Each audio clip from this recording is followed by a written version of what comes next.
İpek Yolu Belediyesi'ni destekliyoruz. İsraf etme, insaf et. Vaat ekmek projemize destek verdiğiniz için teşekkür ederiz. Çok sağ olun.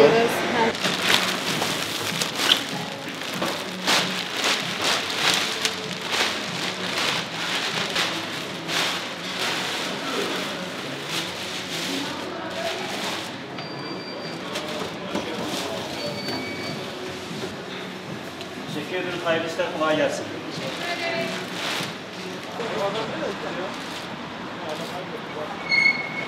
Araba mı?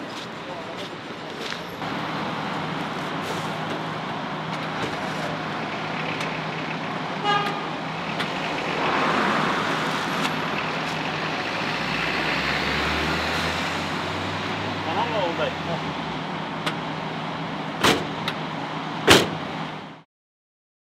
Bu uygulamayı güzel görüyor. Zaten her hafta arkadaşlar gelip bizden topladığımız ekmekleri alıyorlar. Bu çok güzel bir proje. Bunu destekliyoruz. Yani hoşumuza da gidiyor. Herkese de tavsiye ediyoruz.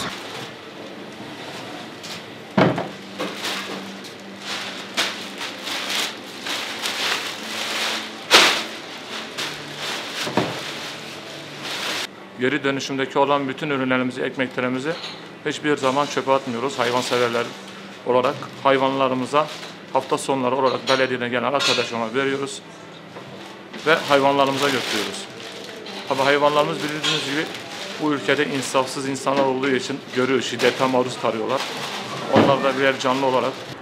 Senar Bey.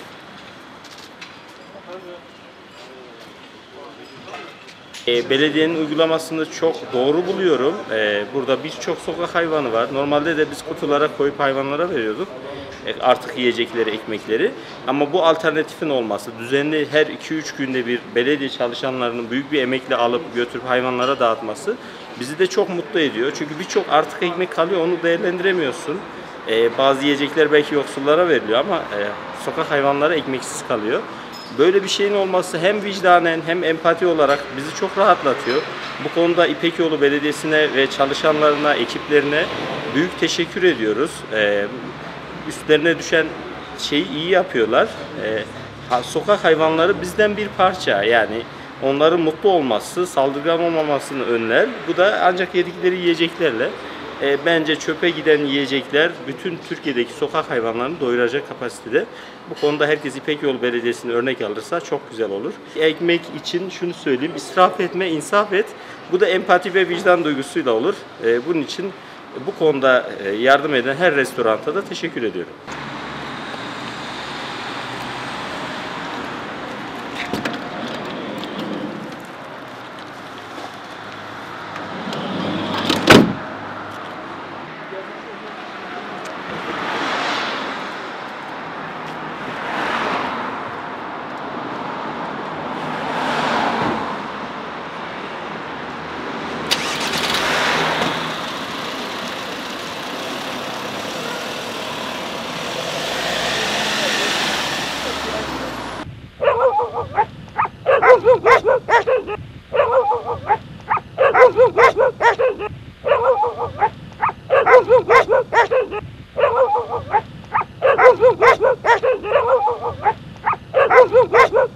Falan söyle buraya gel.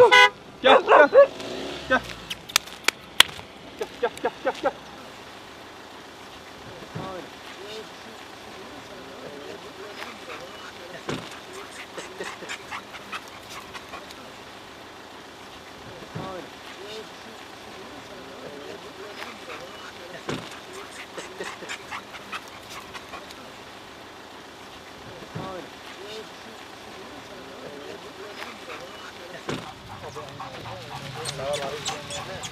Şerif abi.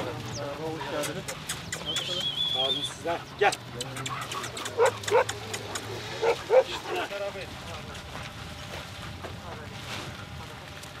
Sadece yemeğe değil, sevgiye de ihtiyaçları var bunların. Yani sokakta gördüğünüz zaman bile sevmeniz yeterlidir. Yemek vermenize gerek yok. Yalnızca sevgi. Gel. işletmeler dahil, il jandarma, kolordu falan da onlar dahil bir 15 yere uğruyoruz her gün mesela. Topladığımız bir 300-400 kilo ekmek olsun, yemek olsun, onları topladığımızda getiriyoruz. Sokak hayvanlarımıza yem olarak dağıtıyoruz.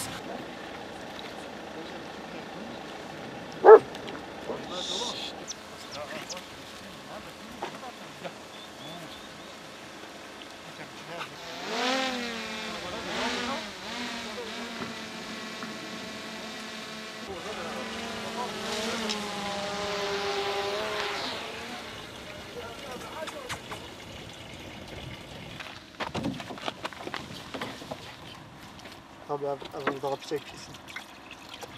Allah ne yapacak vur. Gel gel. Hadi aracı bir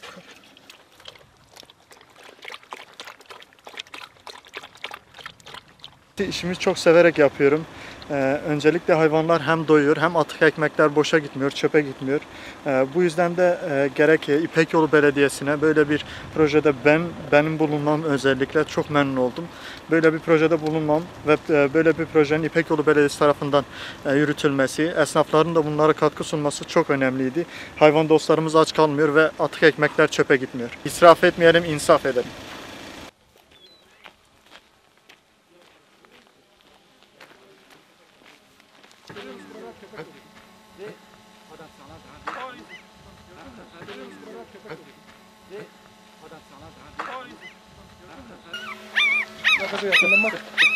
Tamamdır Uğur.